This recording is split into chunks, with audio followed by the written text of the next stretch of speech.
নমস্কার বন্ধুরা, welcome to cricket Bangla. তো বন্ধুরা, এই ভিডিওতে আমরা কলকাতা নাইট রাইডার্সকে নিয়ে আলোচনা করতে চলেছি। কলকাতা নাইট রাইডার্স বনাম মুম্বাই ইন্ডিয়ান্স, বড় ম্যাচ। মুম্বাই ইন্ডিয়ান্সের বিপক্ষে কলকাতা নাইট রাইডার্সের অ্যাপ্রোচ কী হতে পারে, কলকাতা নাইট রাইডার্সের জন্য গুরুত্বপূর্ণ প্লেয়ার কারা, সেই নিয়ে কিন্তু আলোচনা করব। ইন্টারেস্টিং ভিডিও হবে, শেষ অবধি দেখতে থাকো। আমাদের চ্যানেলে প্রথমবার এলে অবশ্যই চ্যানেলটিকে সাবস্ক্রাইব করে তার পাশের বেল আইকনটিকে অন করে দিও। তো শুরুতেই আগে আলোচনা করব কলকাতা নাইট রাইডার্সের অ্যাপ্রোচ নিয়ে। কলকাতা নাইট রাইডার্স মেনলি চাইবে কলকাতা নাইট রাইডার্সের টপ অর্ডার ব্যাটসম্যানরা যেন ভালো খেলুক। প্রথম দিকে অবশ্যই কলকাতা নাইট রাইডার্স চাইবে তারা প্রথম দিকে বোলিং করুক, তার কারণ কলকাতা নাইট রাইডার্সের বোলিং দেখার পরে কিন্তু আমার মনে হয় কলকাতা নাইট রাইডার্স চাইবে অবশ্যই চেস করতে।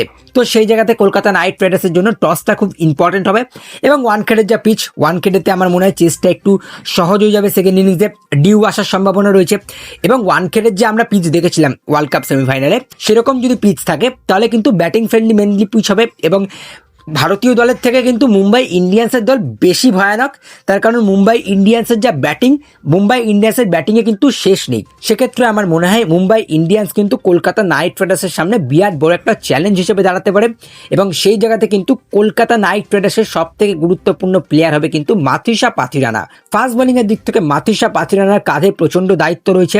হার্ষিত রানা না থাকায় কিন্তু পাথিরানার কাঁধে প্রচুর দায়িত্ব রয়েছে। তাকে ডেথ ওভারে বোলিং করতে হবে, নতুন বলে বৈভব আরোরা সামলে নেবে, তবে ডেথ ওভারে পাথিরানাকে বোলিং করতে হবে এবং তার সঙ্গে কিন্তু ক্যামেরন গ্রিনকেও কিন্তু হাত ঘোরাতে হবে। তো সেই জায়গাতে পাথিরানার উপরে চাপ রয়েছে। এবারে প্রশ্ন হচ্ছে, শ্রীলঙ্কা পাথিরানাকে নতুন বলে বল করাচ্ছিল এবং সেই জায়গাতে কিন্তু পাথিরানা ভালো বলও করে গেছে। তো কলকাতা নাইট রাইডার্সও কি তাই করতে চলেছে? কলকাতা নাইট রাইডার্সও কি পাথিরানাকে নতুন বলে বল করিয়ে দেন তোমার ডেথ ওভারের আগে 2 ওভার হাতে রেখে যদি ডেথ ওভারে বোলিং করেন, সেটা কিন্তু কেকেআরের জন্য ভালো হবে। বাট আমি বলবো নতুন বলে অবশ্যই সুনীল নারিন, বরুণ চক্রবর্তী তাদেরকে দিয়ে ইউজ করতে পারে। এছাড়াও বৈভব আরোরার অপশান রয়েছে, আকাশদীপ, উমরান মালিকের মতো অপশান রয়েছে। তো সেক্ষেত্রে অপশানস রয়েছে, বাট ভালো পারফরমেন্স অবশ্যই করতে হবে। ফিল্ডে থেকে কিন্তু 100% সবাইকে দিতে হবে। তো এই জায়গাতে মাথিসা পাথিরানার ভূমিকা থাকছে এই ম্যাচে এবং এই ম্যাচে বোলিংয়ের দিক থেকে কিন্তু দুই জুটির উপর সব থেকে বেশি নজর থাকবে, সেটা হচ্ছে সুনীল নারিন এবং বরুণ চক্রবর্তী। এই দুই স্পিনারকে কিন্তু কম করে 8 ওভারে 8-এর নিচে রান রেট দিয়ে কিন্তু বল করতে হবে। তার সঙ্গে কিন্তু 4টে মিনিমাম উইকেট লাগবে। এবং মুম্বাই ইন্ডিয়ান্সের যা ব্যাটিং, মুম্বাই ইন্ডিয়ান্সের ব্যাটিংয়ের শেষ নেই। সেই জায়গাতে মুম্বাই ইন্ডিয়ান্সকে যদি পাওয়ার প্লেতেই আটকে রাখা যায়, নতুন বলে পাওয়ার প্লেতে যদি উইকেট নিতে পারে কেকেআর বোলাররা, সেক্ষেত্রে কিন্তু কেকেআরের জন্য বেটার হবে। আর যদি কলকাতা নাইট রাইডার্স এই জায়গাতে ভুল করে দেয়, যদি নতুন বলে তারা উইকেট না নিতে পারে, সেক্ষেত্রে কিন্তু কেকেআরের জন্য বড় একটা ক্ষতি হতে পারে। তো এই জায়গাতে কিন্তু এই জুটির উপর নজর থাকবে, বরুণ চক্রবর্তী এবং সুনীল নারিন। এই দুই জুটি কিন্তু মুম্বাই ইন্ডিয়ান্সের বিপক্ষে ভয়ানক জুটি হতে পারে। সুতরাং এই দুই জুটির দিকে আমাদের নজর থাকবে। বরুণ চক্রবর্তী এবং সুনীল নারিন পারফরমেন্স ভালো করলে কিন্তু কলকাতা নাইট রাইডার্সের জেতার চান্সটা বেড়ে যাবে। তো এইবারে আমরা একটু ব্যাটিং নিয়ে আলোচনা করব।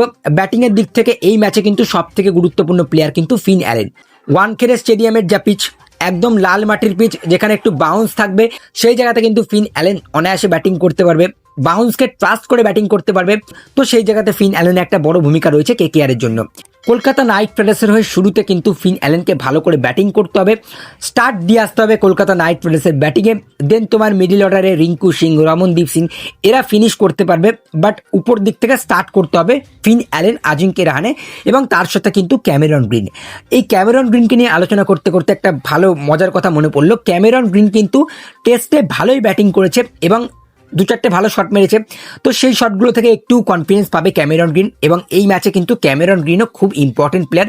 ক্যামেরন গ্রিন মুম্বাই ইন্ডিয়ান্সের হয়ে খেলে এসছে, তো সেই জায়গাতে ক্যামেরন গ্রিন জানে মুম্বাই ইন্ডিয়ান্সের উইকনেসেস কোথায় রয়েছে। তো সেই জায়গাতে কিন্তু ক্যামেরন গ্রিনকে নতুন বলে বোলিংও করতে হবে এবং তার সঙ্গে কিন্তু ব্যাটিংও করতে হবে।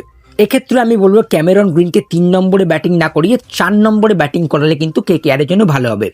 আমি বলবো ফিন অ্যালেন এবং আজিঙ্কে রাহানেকে ওপেন করিয়ে 3 নম্বরে যদি সুনীল নারিনকে ট্রাই করতে পারে, সেটা কিন্তু কেকেআরের জন্য বেটার হবে এবং সেই জায়গাতে সুনীল নারিন এসে কিন্তু রানটাকে ম্যানেজ করতে পারবে। তো সুনীল নারিনের একটা গুরুত্বপূর্ণ ভূমিকা তো থাকছেই। সুনীল নারিনকে যদি ওপেনিংও করায় ফিন অ্যালেনের সাথে, খুব একটা খারাপ কিন্তু হবে না। তো সেই জায়গাতে আমি বলবো ক্যামেরন গ্রিনকে 3 নম্বরে না ব্যাটিং করিয়ে 4 নম্বরে মুম্বাই ইন্ডিয়ান্সের বিপক্ষে ব্যাটিং করালে কিন্তু বেটার হবে। তার কারণ মুম্বাই ইন্ডিয়ান্সের নতুন বলে কিন্তু ভালো ফাস্ট বোলার রয়েছে, জাসপ্রীত বুমরা রয়েছে, ট্রেন্ট বোল্ট রয়েছে। তো শুরুতে কিন্তু ক্যামেরন গ্রিন সুইং খেলতে একটু অসুবিধা বোধ করে। তো সেই জায়গাতে আমি বলবো ক্যামেরন গ্রিন একটু পাওয়ার প্লে যদি পরে আসে, সে কিন্তু স্পিনারদেরকে ট্যাকেল করতে পারবে। তো সেই জায়গাতে 4 নম্বরে ক্যামেরন গ্রিনকে ব্যাটিং করালে কিন্তু কেকেআর এর জন্য বেটার হবে। মিডল অর্ডারে কিন্তু রিঙ্কু সিং এবং রমনদীপের উপর খুব চাপ রয়েছে। রিঙ্কু সিংকে ফিনিশ করতে হবে এবং রাসেল আর ভেঙ্কটেশ আয়ার না থাকাতে কিন্তু কেকেআর এর মিডল অর্ডারটা বেশ চাপে রয়েছে। সেই জায়গাতে আমার মনে হয় রিঙ্কু সিং এর উপর প্রচন্ড দায়িত্ব, প্রচন্ড চাপ। রিঙ্কু সিং এর আইডিয়াল জায়গাটা হবে হচ্ছে তোমার 5 নম্বর থেকে 6 নম্বর। 5 আর 6 এর মধ্যে কিন্তু রিঙ্কু সিং নামতে চলেছে। আমি তো বলবো রিঙ্কু সিংকে বেশি নিচে না নামিয়ে 5 নম্বরে যদি প্রমোট করে ব্যাটিং করায় সেটা কিন্তু কেকেআর এর জন্য বেটার হবে। তো এই জায়গাতে মনে হয় রিঙ্কু সিং 5 নম্বরে ব্যাটিং করতে পারে এবং 4 নম্বরে তোমার শোনা যাচ্ছে মানিশ পান্ডে ব্যাটিং করতে পারে। মানিশ পান্ডে কিন্তু খুব প্র্যাকটিস করছে এবং শেন ওয়াটসন দেখছি মানিশ পান্ডেকে নিয়ে অনেক কথা বলছে, প্র্যাকটিস করার সময় অনেক নতুন নতুন শট সিলেকশন করছে। মানিশ পান্ডেকে অনেক কিছু বোঝাচ্ছে শেন ওয়াটসন। তো সেই জায়গাতে আমার মনে হয় মানিশ পান্ডে কিন্তু মুম্বাই ইন্ডিয়ান্সের প্রথম ম্যাচে কিন্তু খেলতে পারে। আঙ্গাক্রিস রাঘুবংশীর খেলার সম্ভাবনাটা খুবই কম। সেই জায়গাতে আমার মনে হয় মানিশ পান্ডেই খেলবে। মানিশ পান্ডের এক্সপিরিয়েন্সটা অবশ্যই কলকাতা নাইট রাইডার্স কাজে লাগাবে এবং আগের সিজনেও আমরা দেখেছিলাম মানিশ পান্ডেকে সেরকম করে ব্যবহার করিনি। ভেঙ্কটেশ আয়ার ছিল সেই জায়গাতে। এবারে যখন ভেঙ্কটেশ আয়ার চলে গেছে আমার মনে হয় মিডল অর্ডারে একটা ভালো ব্যাটসম্যান লাগবে এবং সেই জায়গাতে যদি মিডল অর্ডারে ইন্ডিয়ান এক্সপিরিয়েন্স ব্যাটসম্যান পাওয়া যায় সেটা কিন্তু কেকেআর এর জন্য বেটার হবে। তো ওই জায়গাতে আমার মনে হয় আঙ্গাক্রিস রাঘুবংশীর বদলে মানিশ পান্ডেকে দিয়ে কিন্তু কলকাতা নাইট রাইডার্স প্রথম ম্যাচ খেলাতে পারে।